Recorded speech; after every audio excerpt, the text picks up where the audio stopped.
예, 여러분 반갑습니다. 창성고등학교 창의적 체험활동 진로활동 두 번째 시간으로 대입전형 안내 계속해서 이어가도록 하겠습니다.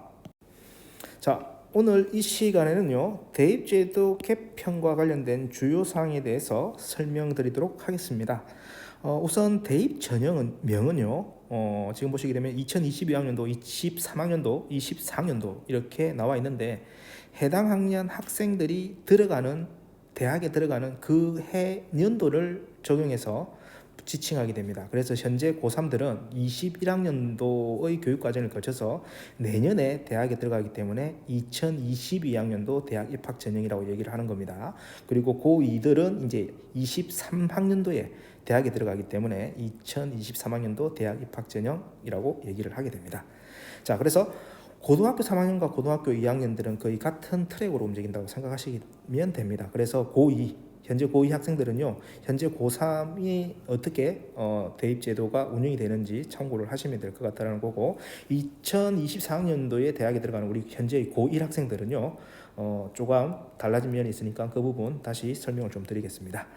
자, 먼저 고3을 중심으로 설명을 좀 드리게 되면요, 첫 시간에 말씀드렸듯이 올해는 2015 교육과정이 완전하게 이제 적용이 된 첫 해 시험이다라고 얘기를 할 수 있겠습니다. 그래서 수능 체제가 개편이 되었다. 지난번에 말씀드렸듯이 그렇죠. 국어나 수학 같은 경우에는 어땠습니까? 공통 과목 플러스에서 선택 과목이라는 것이 이제 활용이 된다라고 얘기를 했죠. 그리고 우리 학교에서 듣는 교과목 중에서도 선택형 교육과정을 따르기 때문에 일반 선택, 진로 선택으로 나뉘고 그 중에서 이제 성취도로 활용이 되는 성취평가제로 활용이 되는 어떤 진로 선택 과목들도 대학에 이제 적용이 됩니다. 그리고 자기소개서가 올해 바뀌었습니다. 그 자기소개서 개선이 있었고 그리고 교사 추천서는 어떻게 됐죠? 예, 폐지가 되었습니다. 근데 이 자기소개서가 개선이 되었지만 이게 또 언제 또 폐지가 됩니다. 언제 폐지가 되죠? 지금 고등학교 1학년에서는 자기소개서가 폐지가 됩니다. 그리고 학생부 대입 제공도 항목이 축소됩니다. 창의적 체험 활동을 중심으로 한 비교과 부분이 이제 대입 전형에 반영이 되지 않고요. 교과 위주 정도로 해서 대입에 반영이 될 예정이기 때문에 상대적으로 교과 세부 능력 및 특기 사항이라는 학생부의 해당 부분이 아주 중요한 역할을 할 것이다 이렇게 예측이 되고 있습니다. 그리고 대입제도 4년 예고제 기존에 3년이었는데요. 1년이 더 늘어났어요. 대입 전형에 대해서 대입을 준비하고 있는 우리 학생들이 미리 알 수 있게끔 정부에서 발표를 하는데 그걸 언제 하냐면 4년 전에 그 학생이 대학에 들어가기 전에 4년 전에 발표하겠다는 것이 이제 4년 예고제입니다. 그런데 말씀드렸듯이 중요한 건 뭐죠? 예, 결국 구체적이고 뭐 여러분들이 가장 많이 볼 수밖에 없는 것은 결국 그 해 5월에 발표되는 모집 요강이 되겠습니다. 그 전에 발표되는 것은 뭐 대략적인 어떤 방향성 정도 이렇게 여러분들이 힌트를 잡으면 될 것 같아요. 자, 이번 내용은요. 2019년도에 대입 공정성 강화 방안이 이렇게 발표가 됐습니다. 그거에 따라서 이제 조금 설명을 드리도록 하겠습니다. 자, 21학년도는 언제죠? 올해죠. 그럼 올해 대학생들이 된 친구들은 올해 2년에 졸업한 학생들이 해당이 되는 겁니다. 그리고 현재 이제 고3들은 2022학년도죠. 그래서 우리는 여기서부터 이제 보면 된다는 얘기죠.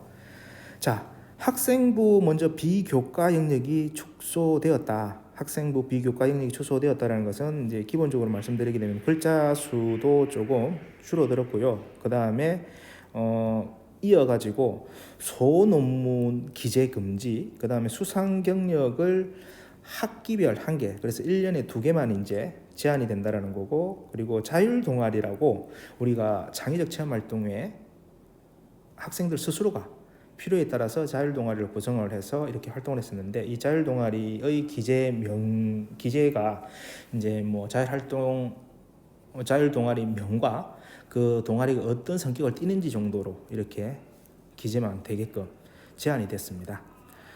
그 다음에 자기소개서 교사추천서는 앞서 말씀드렸죠. 교사추천서는 이제 폐지됐고요. 자기소개서는 문항하고 글자 수가 이렇게 축소되었습니다. 그 내용 뒤에서 다시 한번 더 언급해 드리겠습니다.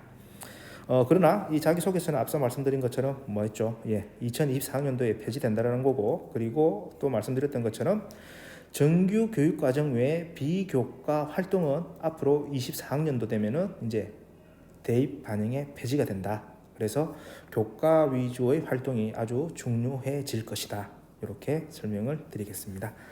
학생부 종합전형 운영의 투명성 강화는 대학에서 해야 될 부분인데요. 간략하게 말씀드리게 되면요. 일단 작년에 고교정보 블라인드 요거 있었습니다. 면접만 했던 걸 갖다가 서류 평가에도 반영을 했었는데요.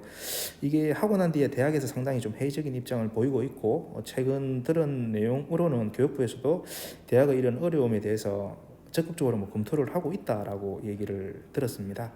그래서 기본적으로 해당 고교의 어떤 교육과정 정도는 알 수 있어야지만 대학이 조금 더 학생을 정확하게 자기네들이 원하는 학생들로 선발할 수 있겠다라는 쪽에 교육부가 어느 정도 동의를 하고 있는 것 같습니다. 그리고 사정관들의 어떤 정성적 평가로 인해서 공정성이 위배돼가지고 조금 오해를 사가지고 외부 공공사정관 이렇게 평가에 들어왔습니다. 외부 공공사정이라는 것은 그 학교 소속이 아닌 다른 사람들이 와가지고 학생을 평가한다는 건데요. 올해도 이거는 진행이 됩니다. 이미 확인이 됐고요. 그 다음에 고교 프로파일 전면 폐지인데 이거는 이제 교육부에서 조금 검토 중이다. 문제점이 인식이 돼서 검토 중이다라고 앞서 말씀드렸습니다. 그 다음에 관련된 전형 결과를 조금 더 구체적으로 얘기하고 있다. 그리고 평가 기준 공개 양식 개발 및 대입 정보 공개 강화. 대입 정보 공개 많이 공개하고 있습니다. 진짜 많이 공개하고 있습니다. 우리 학교에서는 지금 대기업에서 운영하고 있는 대학 어디가 유튜브 채널을 알려주고 여기에서 좀 많이 들으라고 얘기를 하고 있는데요. 그 외에 대학 학교 홈페이지 들어가시게 되면은 또 전형 자료들을 많이 공개하고 있습니다. 그래서 굳이 사교육 업체라든지 혹은 또 컨설팅까지 받을 필요는 없을 것 같아요. 그런 필요성이 있는 친구들은 언제든지 선생님한테 오시게 되면요. 제가 먼저 도움이 되도록 노력을 하겠습니다. 자, 그 다음에 학종 운영의 전문성 강화, 이것도 대학에서 해야 될 부분인데, 일단 연수 시간을 강화한다. 그 다음에 공통교육과정 개발한다. 이런 내용이고요. 자, 우리한테 또 필요한 건 이런 거죠. 정시 수능 위주 확대. 그렇습니다. 16개 대학을 수능 위주 40% 이상 이렇게 달성하도록 하겠다고 했는데, 사실상 조기 달성 되는 분위기입니다. 그래서 서울권의 주요 16개 대학 생각하고 있는 친구들은요, 항상 이 수능이라는 부분도 이제 활용할 수 있는 하나의 카드로 여러분들이 생각을 해주셔야 되겠고요. 그 다음에 사회 통합 전형 도입 의무화를 해가지고요, 사회적 배려 대상자 선발을 10% 이상 의무화하고 있습니다. 그리고 지역교육 선발도 10% 이상 공고를 하고 있는데, 이게 이제 아쉽게도 교과 전형의 형태로 지금 가고 있기 때문에, 교과 전형으로 가게 되면은 아무래도 프로세스 수능 체제가 걸릴 거거든요. 그래서 여기서 또 보게 되면은 아무래도 수능이라는 것이 당분간 중요하게 우리가 고민하고 생각해야 되고 준비해야 되는 과제다. 여러분들이 그렇게 생각하시면 될 것 같습니다. 그리고 특기자 전형, 논술 위주 전형은 계속해서 줄어들고 있는 추세입니다.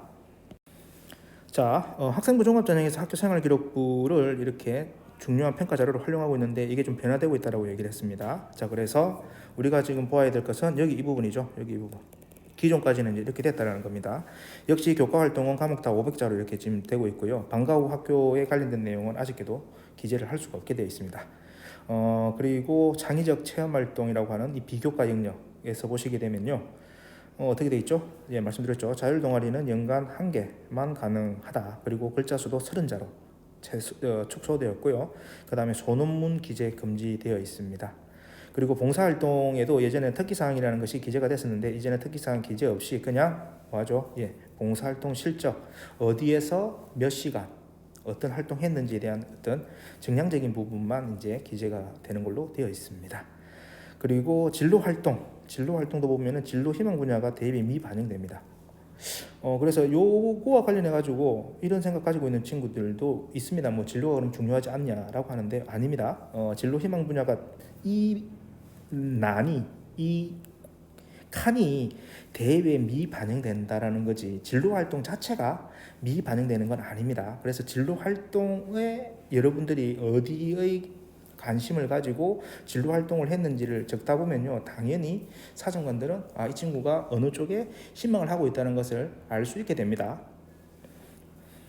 자, 그리고 수상 경력이죠. 학기당 한 건 대입에 반영이 됩니다. 그래서 3년간 총 6건만 대입에 반영된다. 그리고 독서 활동도 계속해서 도서명과 저자 이렇게 전달이 된다라고 얘기했습니다. 그리고 이제 고등학교 1학년 때, 지금 현재 고등학교 1학년이죠. 고등학교 1학년. 예, 영재 발명교육 실적 대입 미반영이 추가가 됩니다. 교과 활동에서는. 그런데 이제 이런 경우에 우리가 또 생각해 볼 수 있는 게 개인 세특이라는 게 또 따로 있습니다. 담임 선생님 작성하는 개인 세특에는 이런 부분들, 또 우리 학교의 어떤 자율적인 교육 활동이 있으면은 추가해서 적을 수 있으니까 이 부분은 학교에서 관심을 가지고 계속해서 준비하겠습니다. 자, 그리고 자율 동아리는 이제 완전히 대입에 미반영이 되고요. 그 다음에 개인 봉사활동 실적 대입 미반영이 됩니다. 이 말인즉슨 학교에서 이루어지고 있는 단체의 그런 봉사활동이 아니라 본인 스스로가 외부에 나가서 하는 봉사활동을 대입에 미반영시키겠다라는 겁니다.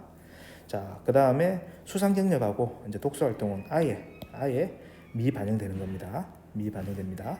자, 그래서 학교생활기록부의 어떤 교과 영역을 제외한 나머지 부분들이 사실상 많이 축소가 되는데요. 그렇다고 해서 그 활동들이 중요하지 않다라는 건 아닙니다. 우리는 그 활동들을 여전히 의미 있게 주도적으로 해 나가야 된다는 거 다시 한 번 더 강조해 드리고 싶습니다.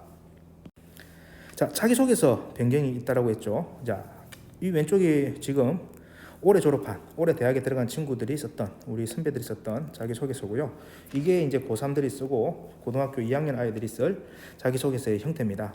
내용을 보게 되면요, 큰 차이는 없어요. 단지 조금 묶였다라는 겁니다. 1번, 2번이 묶여가지고 1번의 형태로 갔고 3번이 2번이 되었고, 그리고 자율문항은 그대로 가져가는 걸로 이렇게 되어 있습니다. 그러면서 글자 수가 1500자, 800자, 800자로 줄어들었다. 올해도 마찬가지로 여러분들 자기소개서 쓰는 데 있어가지고 3학년들은 진로활동 시간을 활용해서 계속해서 해나갈 겁니다. 그러면서 피드백 해줄 거고요. 그러면서 여러분들의 고등학교 생활 동안 의미 있게 무엇이 성장했는지를 조금 생각해보는 그런 의미 있는 시간이 되었으면 좋겠습니다. 자, 그래서 대입제도 개편 비교표를 다시 한 번 더 보고 정리를 좀 해보겠습니다. 여기서부터 시작이 된다고 했죠. 입학하는. 자, 그래서 우선 수능 위주 전형 비율이 30% 이상 이렇게 계속해서 확대되고 있는데 무한적으로 확대되지는 않을 겁니다. 대학이 그렇게 적극적으로 이 부분에 대해서 찬성하고 있는 입장은 아니에요. 교육부에서 재정 지원과 연계를 하고 있기 때문에 어쩔 수 없이 따라가는 그런 추세다라고 여러분이 생각하시면 될 것 같고요. 그다음 수능 최저학력 기준도 어쩔 수 없이 이제 활용이 될 겁니다. 그런데 이제 선발 방법 취지를 고려해서 대학이 자율적으로 활용하고 있다라는 거. 그다음에 우리 학생들 입장에서는 일단 학력 인구 감소로 인해서 수능 최저가 조금 예년과 달리 학생 수가 줄어듦으로 인해 가지고 수능 최저 맞추는 데 있어 가지고 관심을 많이 가져야 된다라는 거 여러분들이 좀 생각해야 될 것 같고요. 그 다음에 국어 수학에서는 선택 과목 이렇게 본다라는 거 얘기했죠. 영어 절대평가이기 때문에 아무래도 수능 최저 생각하는 친구들은 영어를 최대한 잘 활용해야 된다. 이렇게 말씀을 좀 드리겠습니다. 자, 그리고 대입제도 개편과 관련했을 때는요, 앞에 설명을 다 드렸는데요. 일단 다시 한번 더 얘기 드리면은 학생부 종합 전형에 대해서 일단 공정성 강화를 위한 다양한 방법들이 계속해서 강조되고 있다라는 거, 그리고 선발 결과 많이 공개되고 있다라는 거, 여러분들이 원하면은 자료를 많이 접할 수 있다. 그리고 논술고사라든지 적성고사라든지 이런 부분들은 폐지되고 있는 추세다. 예, 이 정도로 여러분들께 말씀을 전하겠습니다. 자, 다음 시간에 다시 뵙도록 하겠습니다.